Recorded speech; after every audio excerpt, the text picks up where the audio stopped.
Hi, everybody. Welcome back into Take Two with Hawk. He is the Hawk, Dr. Brent Hawkins, Superintendent of Schools in Coppers Cove ISD. I'm Director of Communications, Kurtis Quillin. And, well, Dr. Hawkins, how are you today? Just glad to be in Bulldog Nation. Feel blessed. Today is Wednesday, June 25th, 2025. And as we always do, all of our meetings, all of our board meetings, let's start with good things. Is there anything that you want to touch on in particular? Well, I think the main thing is we're surviving summer. And, the custodial crew, the maintenance crew, our summer school crew is all in full swing right now. And that's a good thing within itself. You know, for a superintendent, it's awful lonely when the school year is over with. And so just to have those people around makes things really go. We got TEA numbers back last week on our graduation rate. Our 4-year longitudinal study of that was a 99.1%, and that's phenomenal, both nationally, regionally, and even state-wise. The academic performance is something that I would consider a good thing, too. We just released, I think last week, STAR and EOC results and growth in several testing categories. You know, in 2023, before they redid the test, there were improved numbers on all 20 exams. And I think it was 14 out of 20 with the harder exam this year. But specifically, some of the areas that we've been targeting as long-term spots for improvement in the district have really exponentially grown, particularly third grade reading and math. And we continue as a district to make those strides academically, this time through state testing. Well, I think we've gotten past the whole COVID setback and the break in instruction and those things. Cove continues to be a leader in Central Texas as far as academics goes. Parents ought to be ecstatic at the performance of their students and the things, because everybody can't say that, when we're outperforming the state average, and with our makeup of challenges with students and socioeconomically disadvantaged status, we're performing like a bunch of rich kids, and so that's always good, because here's the deal: that's really the power of public education. That when we talk about community schools, that ought to be the real equalizer in society. And so we're blessed in Cove to be able to do that. Our kids can come in, they can get a great education, and, it's in the accountability. It goes out and they go out into the world and do great things, both at Cove and then post-secondary once they get out. I still continue to say this, though, about all that. I think we've got our ladder on the wrong wall. We really need to be about training the next generation of workforce in our schools, and that's why we're over 90% with our CCMR scores. Those are the things that we ought to really hold on to. The rest of this was STAR and EOC. As I said, the ladder's on the wrong wall, but we have to make sure that our kids are prepared from the standpoint of they have to have hope. If they don't get hope, then it kind of limits their success after school. And we'll talk more about that here in a bit, because that ties into something else that we want to be able to talk to the community about today. But let's pivot into what we've been working on. Last time you and I talked, just a couple of weeks ago, we spent, I think it was an hour and 5 minutes on a legislative update, because this was a busy legislative session for public schools in Texas.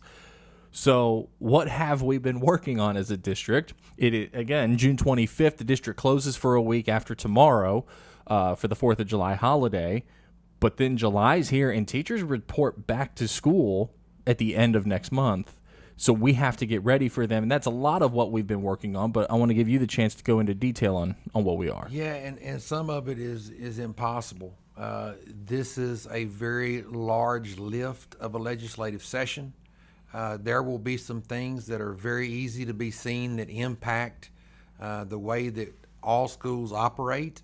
And then there are some things that school districts are having to heavy lift that people don't necessarily see. And so the best thing that I can say in terming up this legislative session, and my 32-year career, 17 as a superintendent, is this session is absolutely policy overload. Now that the laws have been signed in or vetoed by the governor, that goes through an attorney vetting process to ensure that TEA is putting rules. They're the rules making authority. They'll have to go through their processes. The attorneys will have to vet them. They'll turn out into policies that come to us from the Texas Association of School Boards, and then that's what you'll see in your handbooks and your code of conduct. But I don't see any way possible that all of these policies will be vetted and out by the start of school. So there'll kind of be a stair-step, staggered implementation over the course of the next 12 months to get all of those things into place. Something else that you could make the argument that we're working on is making sure that we continue to, we just talked about building on STAR scores, making sure that academically, whether it's through state testing or just doing, as you've said many times, just doing what's right by kids, making sure that they have the right materials and the right people in front of them as well for the 2025-26 school year. Absolutely. We continue to do that. We look at our course selections. I met with CTC yesterday and just looking at how we can better align and better have our students gain early awareness of college readiness. We do believe in college for all. Every kid can have a college credit. Now, college, when I say college, it may be kind of different than what you're thinking. I'm not saying that students should all get degrees in the Western Civ or the early classical literature. You can get college classes in welding. You can get college classes in any of the career tech and stair-step those things into being a lifelong learner throughout the rest of their student career. Reminder that, again, school does start in the middle of August. School supply list is up at ccisd.com if you would like to get a head start on that. And then just to mark your calendars for a few things, Stuff the Bus is back. I want to say it's the 11th year of that event. That'll be tax-free weekend. We'll cut the ribbon the afternoon of August 8th and run that event through the 10th.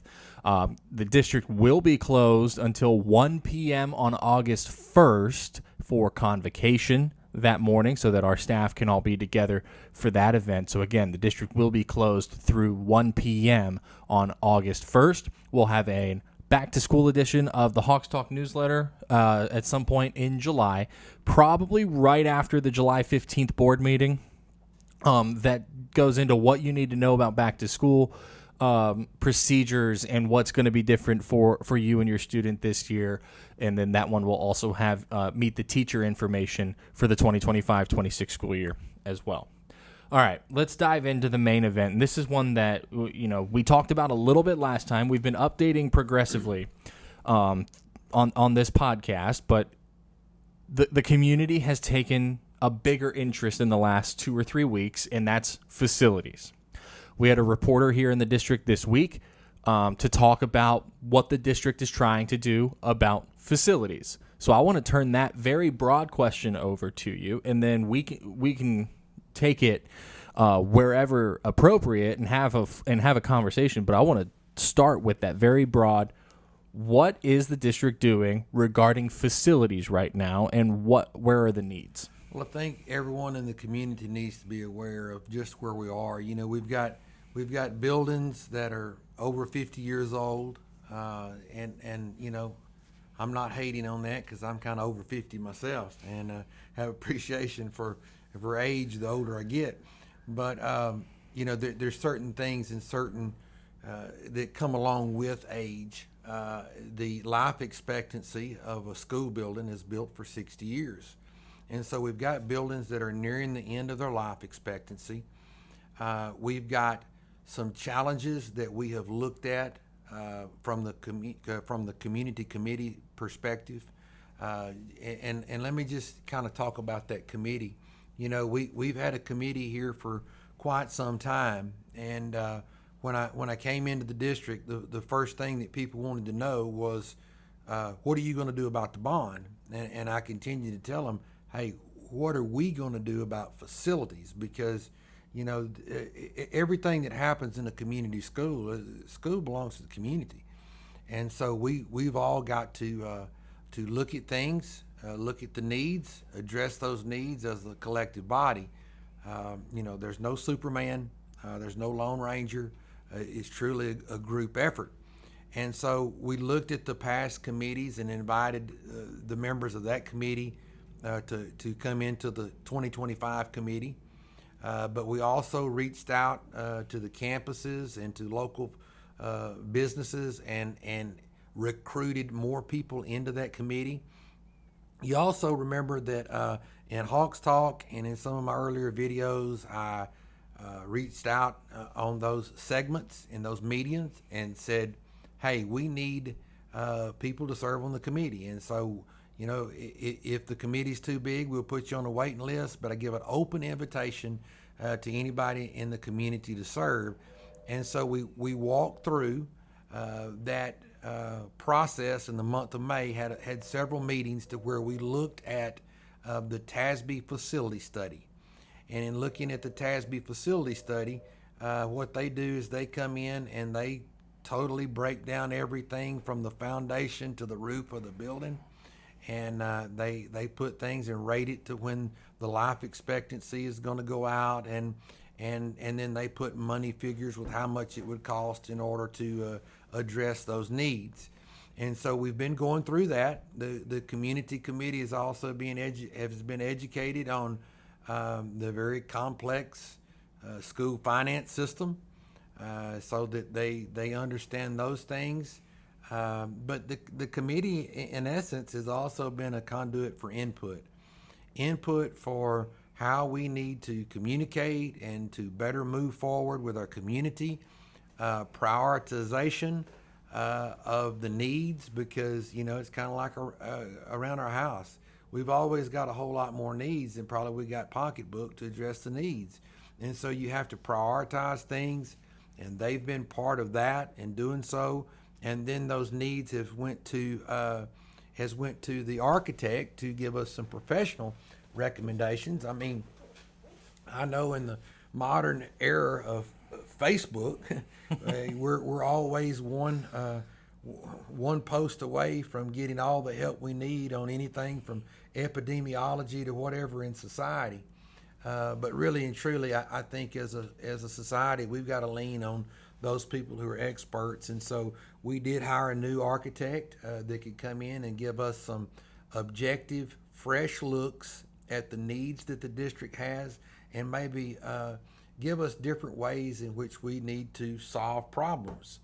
And so all of that is back on their plate, and we will have another meeting sometime in the month of July to see what they bring back to us and so forth in those areas. But I wanted to also say that it's abundantly clear to me, one of the other hot questions was, well, Dr. Hawkins, how does our facilities compare with the facilities in your former district? And in fact, they don't. The facilities in a small rural East Texas district, about half the size of Cove, every kid could sit down in the cafeteria. We did have some older facilities. Timber Creek Elementary is a 50-year-old facility and aging, but we had done a lot of things to meet the needs of that school and have a long-range facility plan in place to address that school to make sure that it is serves well beyond the 60-year life expectancy that it has. But when you look at Cove, I think the first thing that you need to understand is that from a student body perspective, we are not growing, and we're static. And so it's not a matter of being able to put in another campus or anything like that. You can't add campuses unless you're growing. If you add campuses under the current school finance system and you're not growing, you bankrupt your district. And so you can't just go out and start, hey, we need another elementary school or we need another high school. And so here's a 12th campus, here's a 13th campus. You have a fixed income that you have to operate with. And so you can't do those things and fiscally be responsible. And so understanding where we are as a district is very important. Understanding that over time the board has addressed needs. You know, we've got a new campus, or a relatively new campus out there that's House Creek. It's a wonderful place, beautiful facility that's out there that's serving our community, that was not paid for with any type of bond or anything. Our school district has not really had a bond that was approved in the last 20 years. And I think you look at that, and the investment officers and everybody that is more expert in this than I am tell me that about every 10 years is where communities wind up having to pass a bond to take care of their facilities. And that's communities that aren't growing, That's like communities us. that aren't fast growth. Exactly. Those fast growth communities, they're passing bonds every year to 2 years. And they're just trying to keep up with the demand there before they have to start putting students in portable buildings. Also important to this is that we look at facilities, and we look at, 50 years ago, we were not educating tomorrow's workforce. And so our buildings aren't set up for the programs that they were built for 50 years ago. Just think of this. There wasn't apps, there wasn't computers, there wasn't cell phones. I can go on and on about 50 years ago. And you can Google 50 years ago and kind of see where fuel prices were and all of that. I know 50 years ago, I was sitting in an unair-conditioned school building. And so facilities have changed, their purposes have changed, but, just take the culinary track. We're preparing students to go out into the hospitality field and be chefs. We're preparing them where 50 years ago we were preparing students for home ec. They were cooking on home ranges. Now they're having to cook on commercial stoves and ovens and the like. And that's so much for robotics. 50 years ago there wasn't a robotics section. We've got students that are working on computers, which requires a whole lot more electricity into rooms that they really weren't designed for. We've got cosmetology, the whole healthcare segment of what we do. Our campuses were not designed for. And so we really have a programmatic quandary. And as you know, I'm very passionate about career technology. Most of our kids aren't going on to college. They want a career. They want us to prepare them to where they can walk out and they can make anywhere from $75,000 to $100,000 plus dollars a year. They want careers. They want to make money. They want to do things with their hands, and that is an honest and noble endeavor that we need to be able to support in that process. And so we've got those issues. We've got overcrowding. As I've said at the high school, if you just think about, we've been 4A, 5A, and 6A, and so our student body has grown to the point to where we're now static, but our buildings didn't grow. So our cafeterias in some of our areas were made for maybe having 300 kids in there. And now all of a sudden you've got to put 800 kids in there 3 times a day. Fundamentally, our kids deserve a education in which they can go and sit down in the cafeteria and have lunch or have breakfast and not have to stand.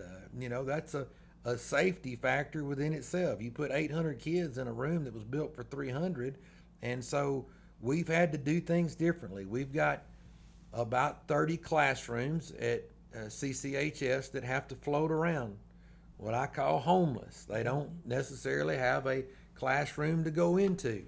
That's not the way that education should work, and I can go on and on about the needs of anywhere from lighting. We've got some older lighting in the rooms, and there's a fundamental.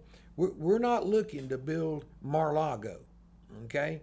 Not that Trump's house isn't nice, and I'm proud for him. I'm not a hater by any means, but our kids should have a standard of facilities that they can go in that is adequate, that meets the needs of their education, and that they can go in, and then our outstanding staff go in and truly be the magic in this whole equation to make sure that we fire those kids' dreams up, and then they can go out and reach their goals.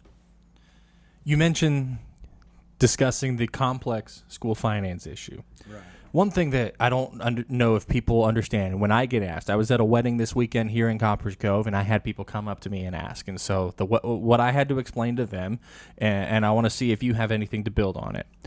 You see on Facebook all the time, if they're going to build all these buildings, they need to give people raises too. You're talking about two completely different funding mechanisms. And so basic school finance, and this is very much surface level, Cliff Notes level school finance. He's the one with the dissertation on it. I'm the director of communications. I was told there would be no math. There's a maintenance and operations tax rate that a school district sets, and right now that's more controlled by the state. That's the one that used to be set by the boards of trustees in the however many school districts there are in Texas, including here in Copper's Cove. The second type of tax rate election that a school district can go for, we call it a VATR, a voter approval tax rate election. That affects the M&O side, that maintenance and operations bucket, but that's a separate issue. The other side is interest in sinking.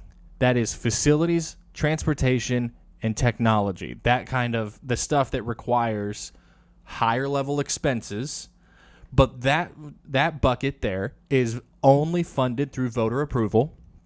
And the maximum tax rate that you can have in that bucket is 50 cents per $100 valuation on your property taxes. Well, 50 cents is a different amount of money in every district across the state because it's how much can your bonding capacity is set at how much can you generate on 50 cents of INS tax rate. Well, in the 2024 bond election cycle, that number was about $200 million. Again, that was a $175 million proposal. In 2025, as we sit here today, that capacity has dropped to $174 million. But there's a larger impact on the financial side of what Copper's Cove ISD is capable of doing on facilities than just a $26 million drop in maximum bonding capacity in the district, correct?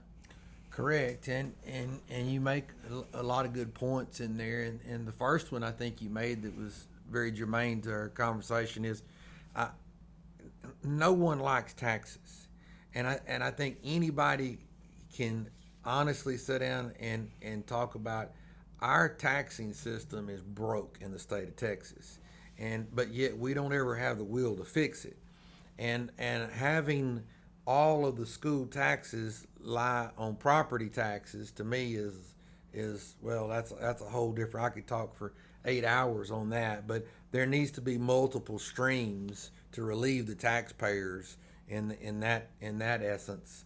But the M&O side of it, we are tapped out, and that's where we're set.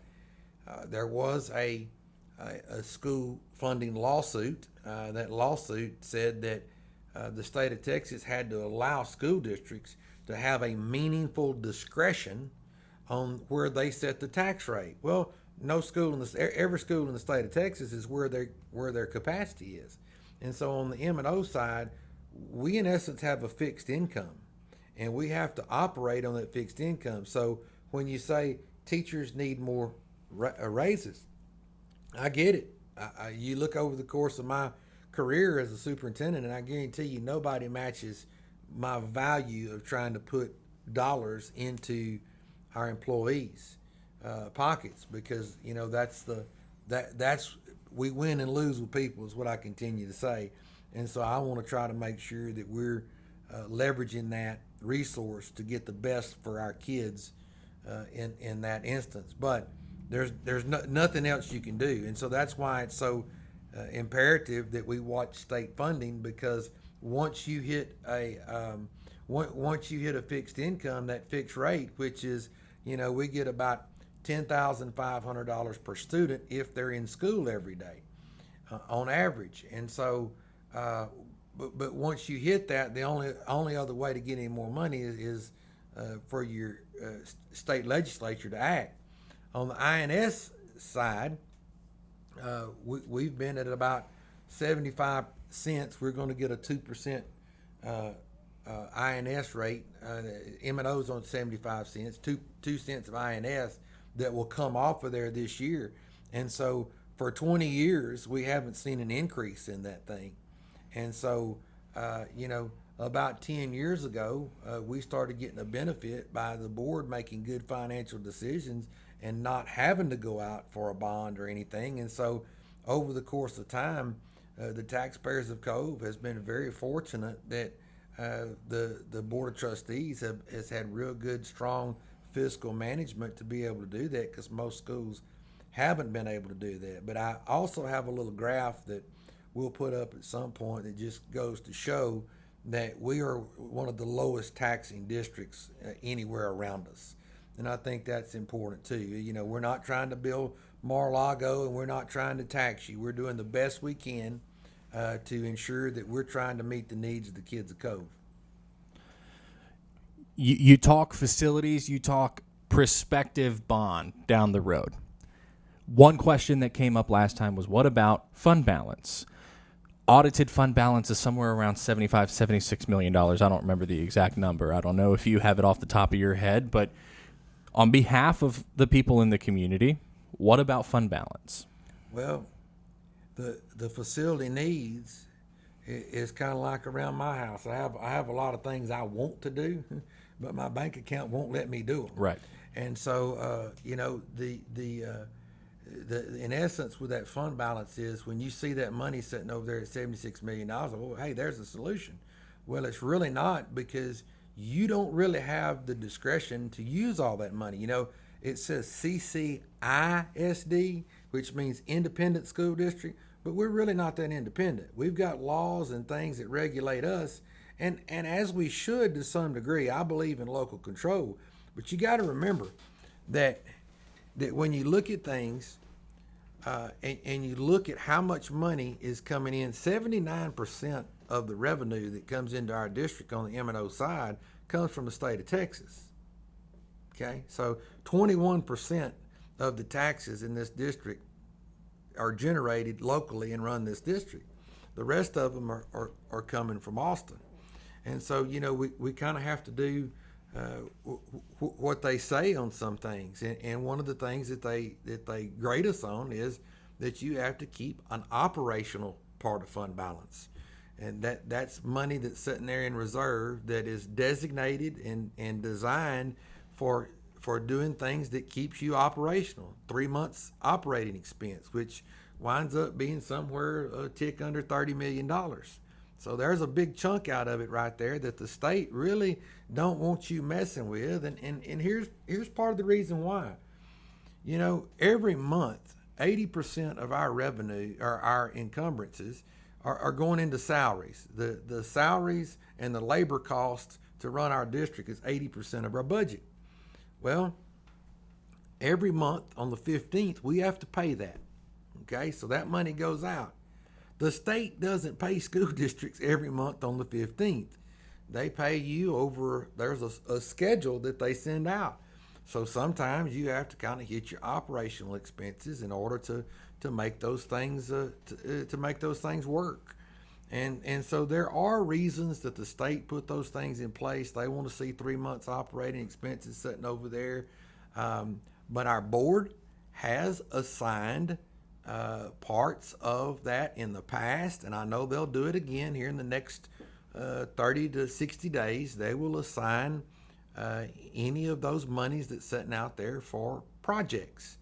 And so there will be some monies that you can do some things with.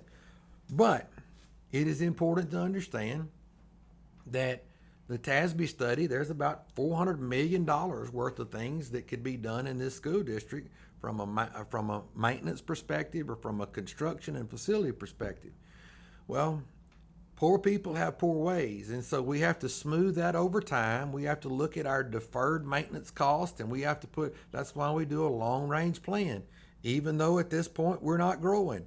But what we can do is look 10 years, 20 years down the line and say, this is how much money out of our M&O budget that we can spend this year that would go towards maybe replacing lighting in buildings, or maybe replacing some of the aging roofs, or maybe the 200 air conditioners that we know that are 20 years or greater old.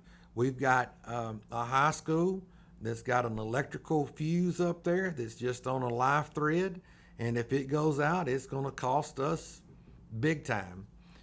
We've got a non-redundancy in water going into that school, so there's some inherent problems that TASB points out that we're going to have to address, but we have to address them over time. It's kind of a pay-as-you-go thing to meet some of those $400 million worth of needs.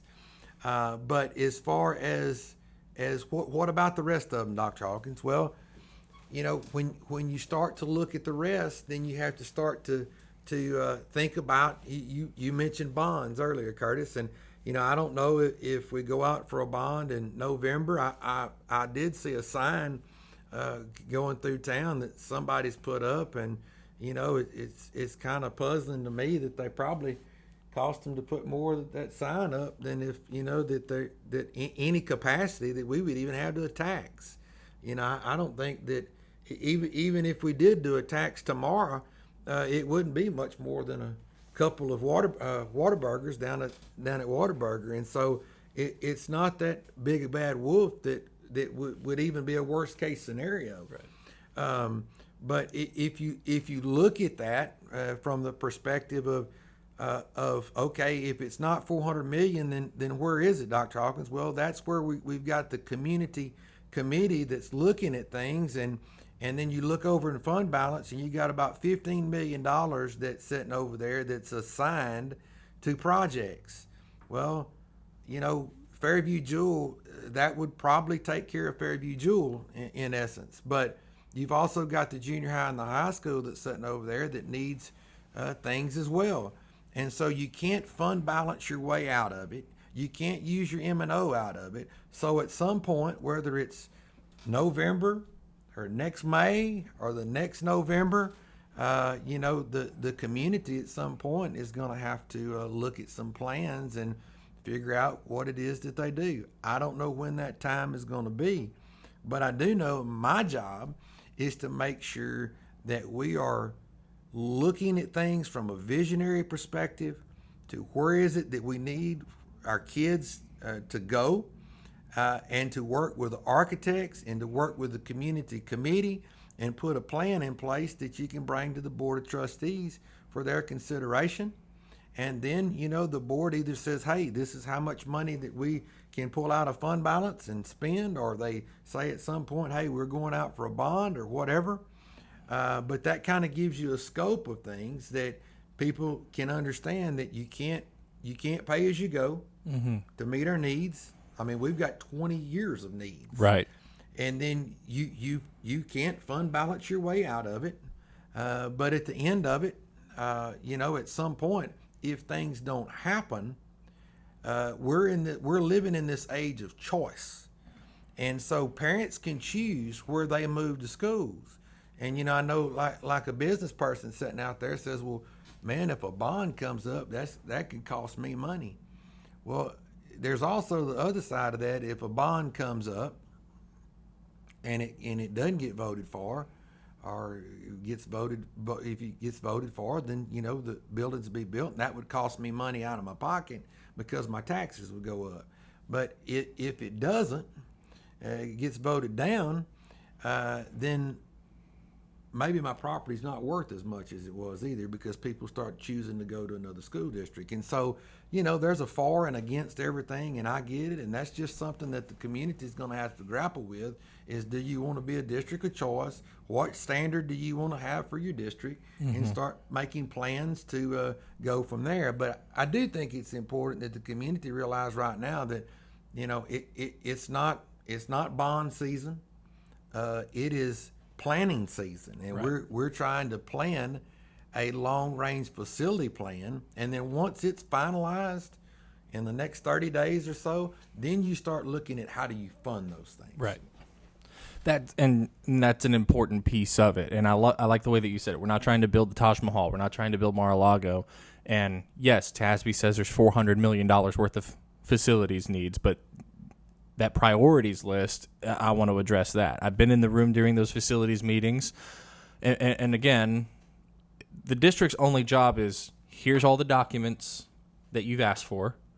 Please provide guidance. And the community is really driving that conversation.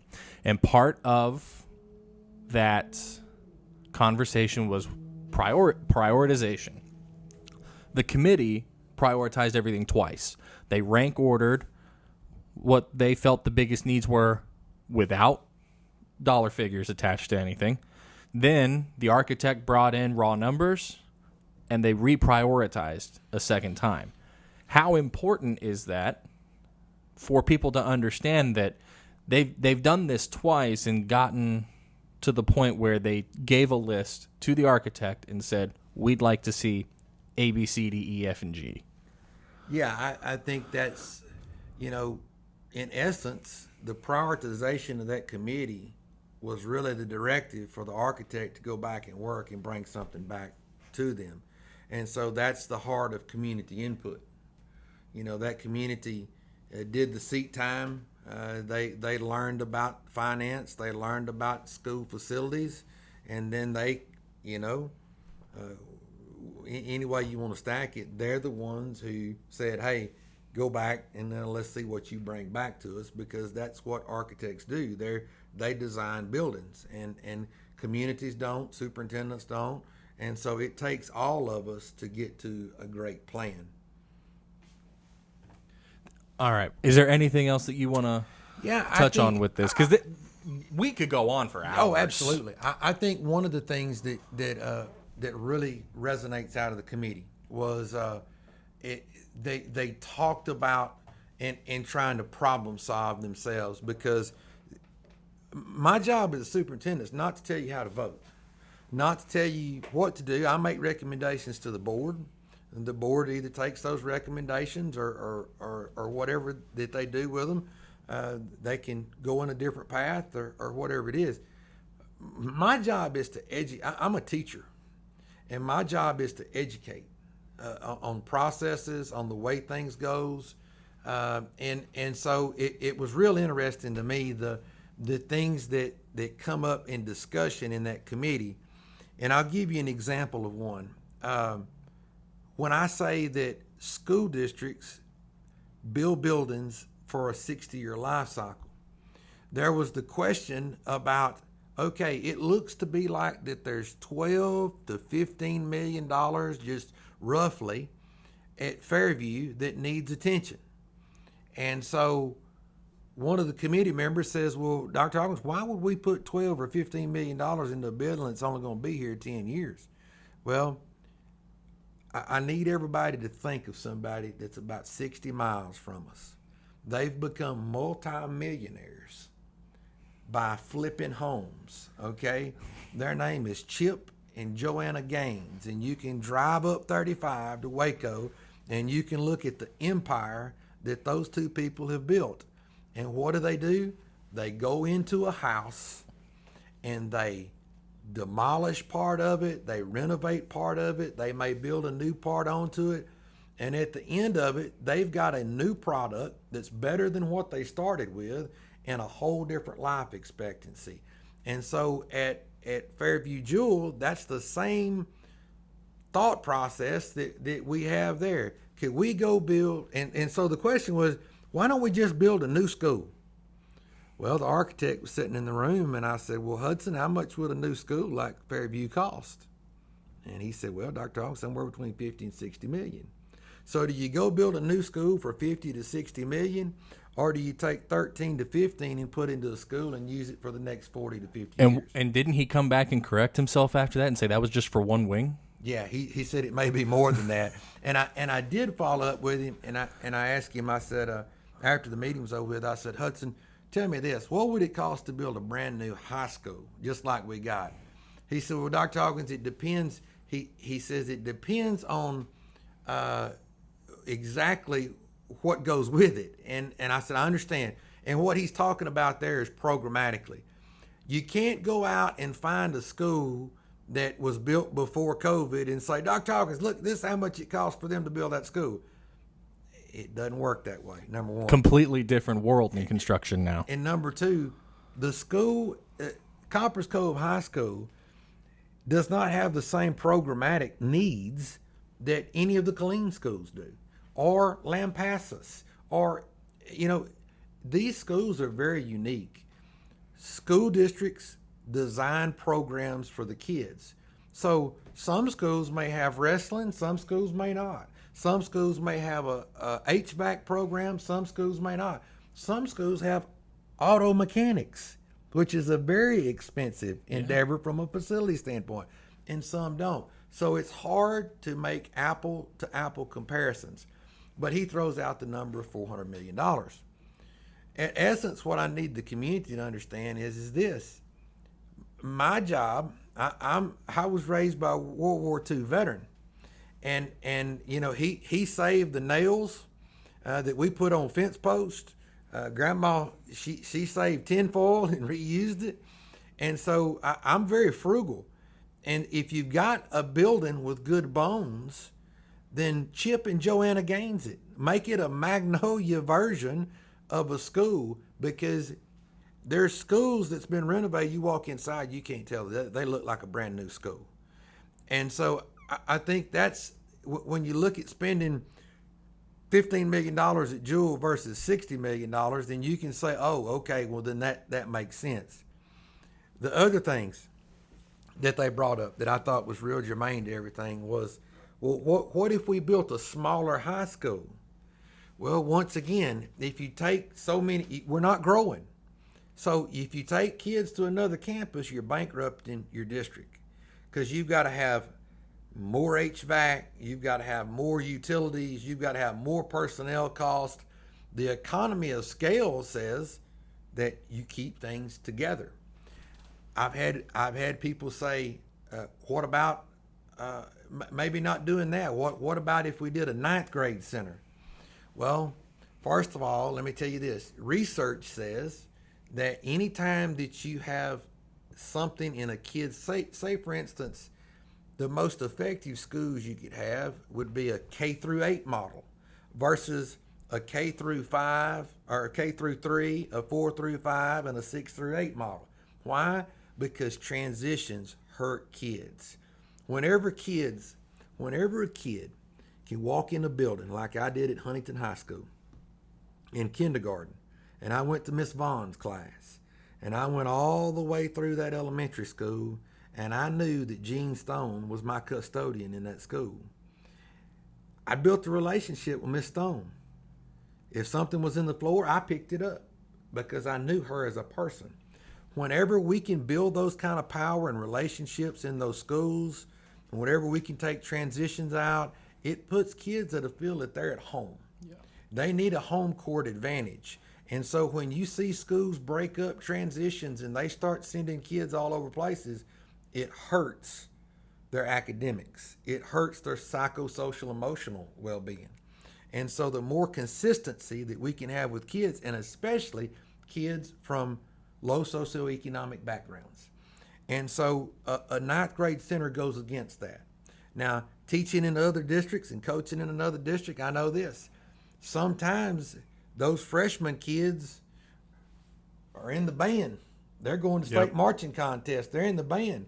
So now they're at a freshman center across town, and we got to ship them back or ship them somewhere to get them back with the rest of the band, the 10th, 11th, and 12th grade, to participate.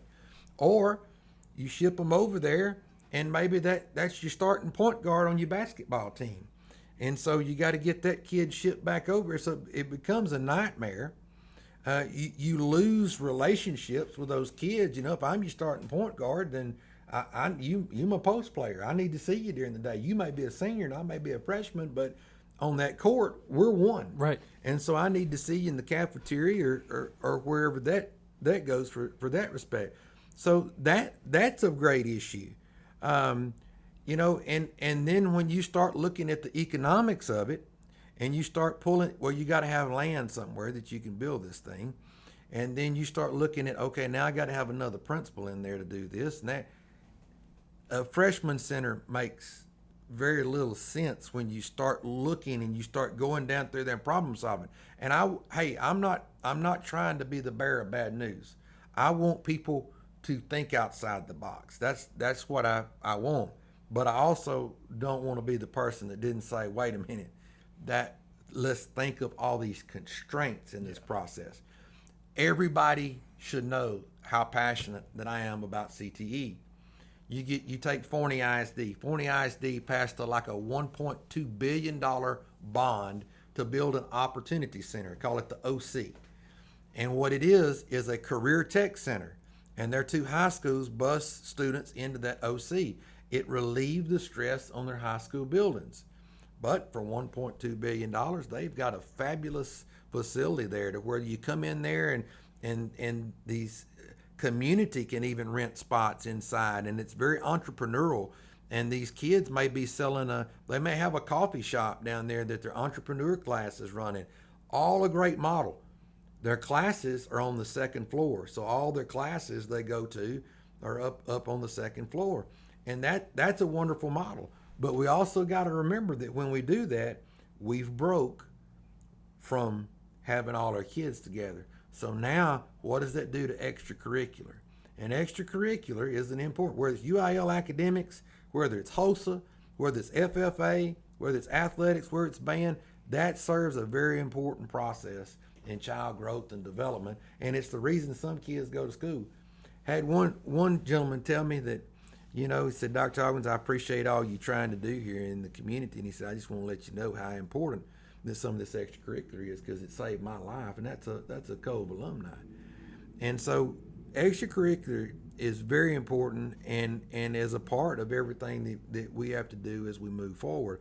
So I think, if there was anybody that was advocating for pulling something off and putting it somewhere else, it would be old Hawk. He'd be wanting one of those OCs like we got over there at Forney. But the money part don't work of it. But I think what the architects is working on is something that's very economical, that won't break the bank, that will be reasonable, that will be functional, and put our kids on a different level. So that's a very surface level look at where the committee is. We've done very shallow looks into it, but that's a very lengthy surface level glance at that committee and where it's at right now. Obviously, there will be town halls if anything is called, and there will be opportunities for public engagement to understand where we're at for that. Oh, absolutely. Like I said, my main job, is not to. This is the community. The community has to own our facilities. Our school board has to own our facilities. The superintendent just has to do his job, and my job is to educate people on all the nuances of it. So I want to ensure that false narratives, anything like that, misinformation, I will address as long as I'm superintendent here. Look, I'm not going to get into a third grade argument out here on social media with somebody, but I will address things from a factual standpoint and make sure that the information is out there, whether we are, building the cafeteria at an elementary school or we're just renovating a playground or something. My job is to make sure people understand what it is, why it's there. That's why we do these podcasts. That's why your area is so crucial to push information and communication out so that we're transparent, that we're operating open. And not only that, my door's open. January 14th, my door's been open. I've been all over this community. I've been talking to people everywhere, and I don't think anybody that has been turned away, everybody has got an opportunity to talk to the superintendent that wants to talk to the superintendent. And so, yes, we will do town halls. We will push information out as we go further in this process, because, you know, the single greatest indicator in a community of how well that community is prospering is how well that public school's doing. And so I want you to know, I want you to be aware, I want you to be part of a team, part of doing something special for the kids of Cove. And if that means that you need to send me an email, I had an email from a parent last night about facilities. And so if that means that you need to schedule time with me, or if everybody wants to gather up at the Whataburger and have a cup of coffee, I'd be glad to do that, because really and truly, I want to engage you. I want to make sure that people are knowledgeable about what we're trying to do and our vision for the school. And I get it. It's probably not for everybody. You know, if I could catch the goose that laid the golden egg, somebody'd probably be mad because I caught it. You know, and so, but that's all part of it. I think the vast amount of people want to see good things for kids, and especially these kids that wear this bulldog around. I'll even build on that. You know, I'm involved in this process because, like Dr. Hawkins said, my department's entire job is to take what's happening in this building, understand it, and communicate it out. We don't have one career educator in our communications department, and I think that's a great thing, because if we can't understand it, we can't communicate it. And education does have its own language that you have to learn a little bit. I have a wife at home who can translate for me, thank God. But call the office, and if Dr. Hawkins isn't available, see if you can get through to me, 254-547-1227. Ask for the Director of Communications, ask for Kurtis. If I'm available, I'll take your call, I'll answer your questions, or you can email our office. We have a department-wide email. All four of us get it. It is CCISD Communications, plural, at ccisd.com, and we will answer all of your questions to the best of our abilities, because at the end of the day, we all need to be informed on this, both the district on what the community's wants are for its public schools, and the community on what we are trying to do to address those concerns as well. So, Dr. Hawkins, I appreciate your time. Anything you're looking forward to in the next few weeks? Hey, you know, my mind never stops rolling for the Bulldogs, but you know, it will be the 4th of July, and I think we all need to take time and celebrate our nation. You know, there's a lot of you know, craziness going on in the world out there, but I think we all got to remember we're all a whole lot more alike than we are different, and I think that we all are very blessed to live in this country. And you know, I think there's no place else like it, and I think so many times we forget that. But you know, God bless Cove, God bless the Bulldogs, and God bless the USA. And with that, on behalf of Superintendent Dr. Brent Hawkins, I'm Kurtis Quillin, saying thanks for watching or listening to Take Two with Hawk. For all of us at Coppers Cove ISD, have a wonderful 4th of July. We'll see you on the flip side. Thanks, and go Dogs.